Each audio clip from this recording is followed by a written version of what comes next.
compliment, I clenched my teeth. Even after insisting it wasn't a lie, she still didn't believe me. In response to Rachel's attitude, I retorted sarcastically. Since you're a company president's wife, you probably don't know anything about running a business, right? That's why you don't know about me. Even though I may not look like it, I'm known for being a savvy female CEO, you know. When I said that, Rachel continued to smile with tears in her eyes. As I pondered how to somehow prove myself and expose her, Rachel began to search for my name on her phone. If you're that famous, your name should come up in an internet search, right? Rachel was grinning and laughing as she said that while holding her phone. Thinking she was right, I waited for her to finish her search. A few seconds later, Rachel's face quickly turned sour.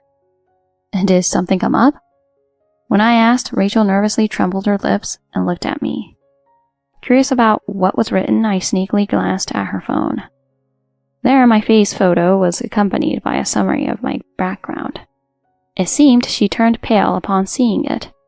Thinking it was my chance, I looked at her with a big smile. Do you understand now? What does this mean? Just as it says. As I said that, Rachel froze with a look as if she had seen something unbelievable. With Rachel standing pale-faced and frozen, the doorbell rang from the direction of the entrance. After giving her a quick glance, I quickly walked towards the entrance. I remembered that Rachel had just ordered additional pizza, so she had said to go pick it up if the intercom rang. Thinking that I had arrived now, I took out my wallet from my bag and headed to the entrance.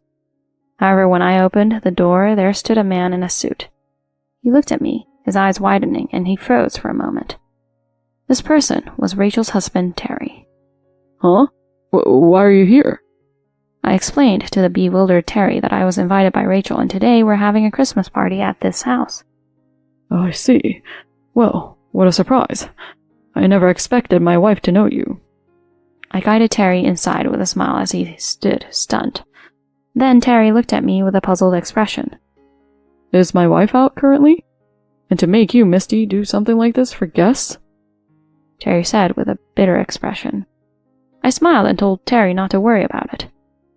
When I returned to the living room, a mom who seemed unaware of what was happening asked me to bring drinks.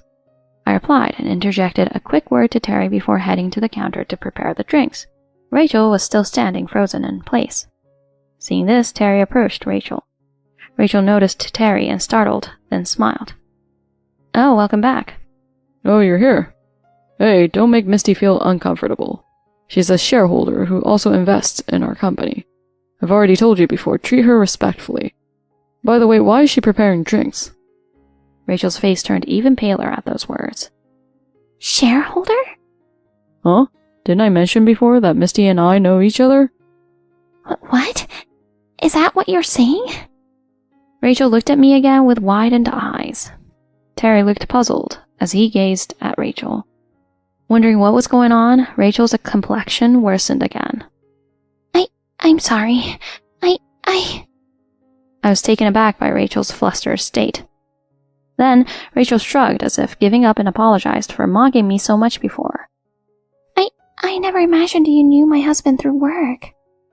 Rachel, saying this, glanced around and lowered her eyes.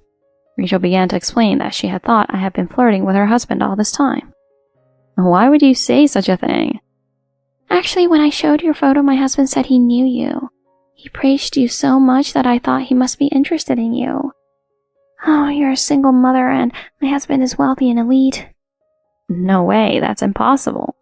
I just have investments in his company, so we only met at the shareholders meeting. I never imagined that the reason you've been constantly calling me a gold digger or poor was because of that. Listening to our completely misguided exchange, Terry had a puzzled expression, saying he didn't understand. I had initially thought to keep quiet, but in this situation, there was no choice but to explain. I briefly explained to Terry about the harassment I received from Rachel. Terry listened to the story, his face turning red with anger as he glared at Rachel. What have you done? But I didn't know. Even if you didn't know, do you think it's okay to treat people with such disrespect? Terry's yelling echoed, and both the entourage and the oblivious moms around us all turned their gazes to Rachel. Misty has been doing various things for this community aside from investing in our company. Why don't you try behaving more like Misty? helping others rather than just putting on a front all the time. Upon hearing Terry's words, there was a commotion among those around us. Despite this, he continued to reprimand Rachel without showing any concern for the reactions of those around us. Rachel turned to her entourage for help, but they quickly averted their eyes, wearing expressions that suggested they wanted no part in it. Feeling betrayed even by her entourage, Rachel became unsure of what to do and began apologizing in a trembling tone. Sorry, I truly feel terrible about this. So about everything up until now.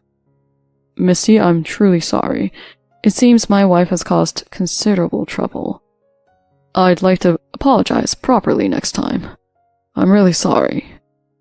Rachel and Terry came to apologize, saying so. I thought what Rachel had done so far was unforgivable, but I didn't mention it anymore because I was afraid the children would be frightened if the situation escalated further. Afterwards, Rachel stopped harassing me. By the way, it turned out that Rachel had been living well until now because she had been dipping into Terry's company's money.